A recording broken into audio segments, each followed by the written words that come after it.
Yadu sir के science class में आप सभी का स्वागत है। आज हम लोग पढ़ेंगे संश्लेषित रेशे एवं प्लास्टिक।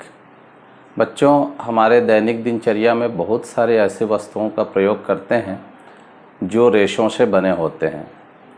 रेशे मुख्यतः दो प्रकार के होते हैं। पहला होता है प्राकृतिक रेशे। प्राकृतिक रेशे ऐसे रेशे होते हैं जो हमें सजीवों से प्राप्त होते हैं, जैसे कि बाल, ऊन, पटसन, जूट, रेशम। ये जो रेशे हैं प्राकृतिक रेशे हैं। दूसरी प्रकार जो है रेशों का वह होता है कृत्रिम रेशे।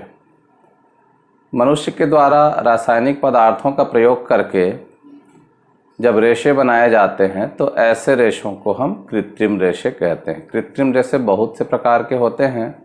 नायलॉन, डेक्रॉन, रेयॉन, टेरिलीन, डरवन, ये प्रमुख प्रकार हैं। बच्चों, मैं अभी आप लोगों को हमारे घरों में उपयोग किए जाने वाले कुछ सामग्री दिखाऊंगा और उन सामग्री को आपको पहचानना है कि यह किन रेशों से बना हुआ है। ये जो रेशे इनमें प्रयोग किया गया है प्राकृतिक रेशे हैं या कृत्रिम रेशे। आइए देखते हैं। पहली वस्तु है बोरा, जो कि रेशों से बनाया गया है। दूसरी वस्तु नेट, मच्छरदानी। तीसरी वस्तु थैला, मार्केट में सामग्री देने के लिए प्रयोग किया जाता है। चौथी वस्तु बोरी।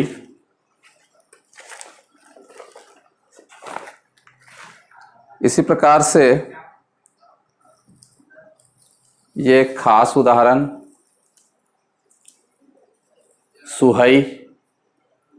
यह जो वस्तु है सुहई किस प्रकार के रेशों से बनाया जाता है आपको बताना है। नारियल की रस्सी,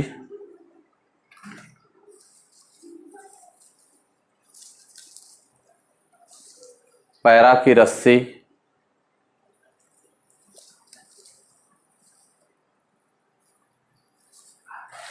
मैंने अभी आपको जितने भी पदार्थ दिखाए हैं आपको वर्गीकृत करके बताना है कि ये पदार्थ कौन से पदार्थ कृत्रिम रेशों से बनाए गए हैं और किन पदार्थों को, किन वस्तुओं को प्राकृतिक रेशे से बनाए गए हैं। बच्चों, आप लोगों ने देखा होगा कोई विशेष अवसर पर वस्त्र ऐसे पहने जाते हैं जिसमें जरी का प्रयोग होता है। जरी तांबे के पतले तारों का प्रयोग करके बनाया जाता है जिस पर सोने या चांदी की परत चढ़ाई जाती है। मैं आपको जरी दिखाता हूं। ये आप लोग जो वस्त्र देख रहे हैं इसमें ये चमकीला तारनुमा रचना दिखाई दे रहा है। यह तांबे का तार प्रयोग करके बनाया गया है और इस पर सोने की परत चढ़ाई गई है जिससे यह चमकीला हो गया है।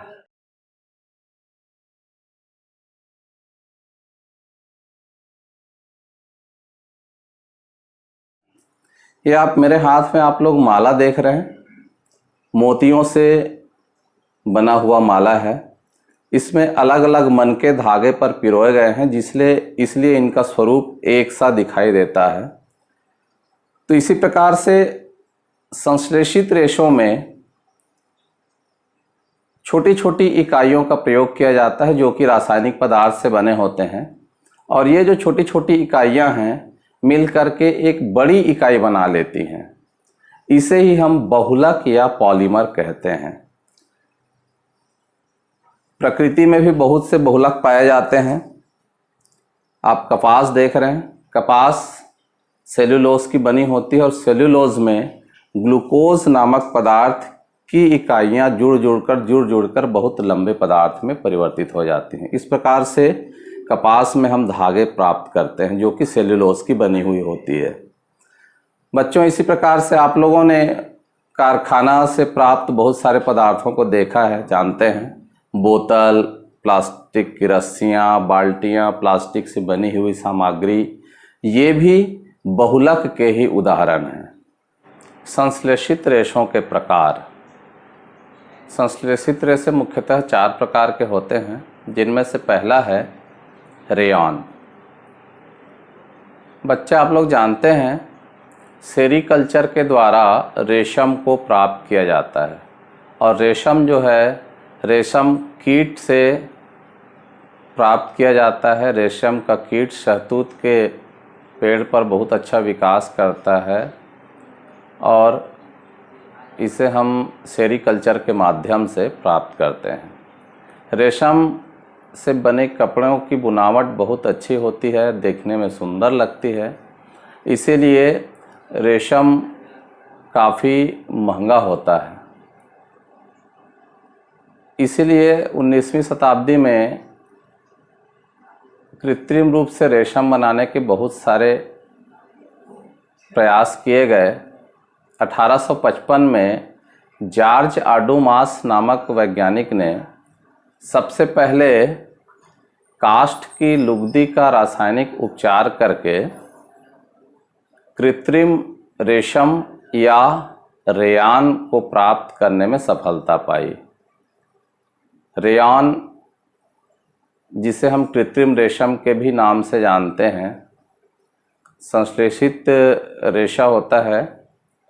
इसका प्रयोग बहुतायत में किया जाता है वस्त्रों के निर्माण में। रेयान में कॉटन या कपास मिलाकर चादरें बनाई जाती हैं। उसके अलावा रेयान या कृत्रिम रेशम में वूल या ऊन मिलाकर के गलीचे बनाए जाते हैं। दूसरा जो संश्लेषित रेशे का प्रकार है वह होता है नायलॉन।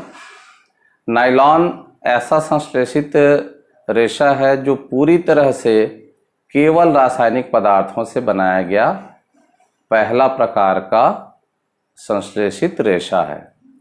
नायलॉन बहुत मजबूत और टिकाऊ होता है। इससे काफ़ी पतले और लंबे रेशे खींचे जा सकते हैं। इसके रेशे काफ़ी मजबूत, टिकाऊ और प्रत्यास्थ तथा चमकीले होते हैं, इसलिए यह बहुत ही प्रचलित है। इसका प्रयोग कपड़े बनाने में, उसके अलावा पैरासूट आप लोग जानते हैं। ये देखिए, इस भाग में एक खास प्रकार के कपड़े का प्रयोग किया गया है। यह पैरासूट का कपड़ा है। पैरासूट बनाने में, रस्सी बनाने में, रस्सी काफ़ी मजबूत होता है, हल्का होता है। इसके अलावा और भी प्रयोग किए जाते हैं, जैसे मोजे बनाने में मोजा बनाया जाता है। ब्रश के इस्तेमाल में, ब्रश में जो लगाया जाता है ब्रश करने के लिए, वह भी इस संश्लेषित रेशे का उपयोग करके बनाया जाता है। तीसरा प्रकार होता है पॉलीएस्टर। जैसा कि नाम से ही पता चल रहा है, पॉली का मतलब होता है बहु। पॉलीएस्टर एस्टर नामक रासायनिक पदार्थ के बहुलक होते हैं। पॉलीएस्टर में टेरिलिन एक प्रकार होता है जो बहुत ज़्यादा प्रचलित है। इसके रेशे भी काफ़ी मजबूत होते हैं, काफ़ी टिकाऊ होते हैं, काफ़ी उपयोगी होते हैं। जब इस पॉलीएस्टर में कॉटन या कपास मिला दिया जाता है तो वह पॉलीकाट कहलाता है। पॉलीकाट या टेरिकाट के कपड़े बहुत प्रचलित हैं। उसी प्रकार से पॉलीएस्टर में जब वूल या ऊन मिला दिया जाता है तो वह पॉलीवूल कहलाता है। पॉलीवूल या टेरिकाट का प्रयोग करके विभिन्न प्रकार के वस्त्र बनाए जाते हैं, जिनका उपयोग हमारे दैनिक जीवन में बहुत ज़्यादा है। चौथा प्रकार होता है एक्रिलिक। ठंडी के दिनों में हम लोग स्वेटर और कंबलों का इस्तेमाल करते हैं। उनमें से सभी के सभी स्वेटर या कंबल ऊन से नहीं बनाए जाते, बल्कि संश्लेषित रेशों से बनाए जाते हैं। संश्लेषित रेशों का प्रयोग करके ऊन जैसा रेशा प्राप्त किया जाता है, जिनसे स्वेटर और कंबल बनाए जाते हैं। तो ऐसे संश्लेषित रेशे को हम एक्रिलिक कहते हैं। देखिए, यह जो स्वेटर है ठंडी के दिनों में उपयोग किया जाता है, यह एक्रिलिक से बनाया गया है। इसी प्रकार से कंबल भी एक्रिलिक से बनाया गया है, यह एक संश्लेषित रेशे का प्रकार है। चूँकि एक्रिलिक काफ़ी टिकाऊ और सस्ता भी होता है, इसीलिए यह बहुत ज़्यादा प्रचलित है।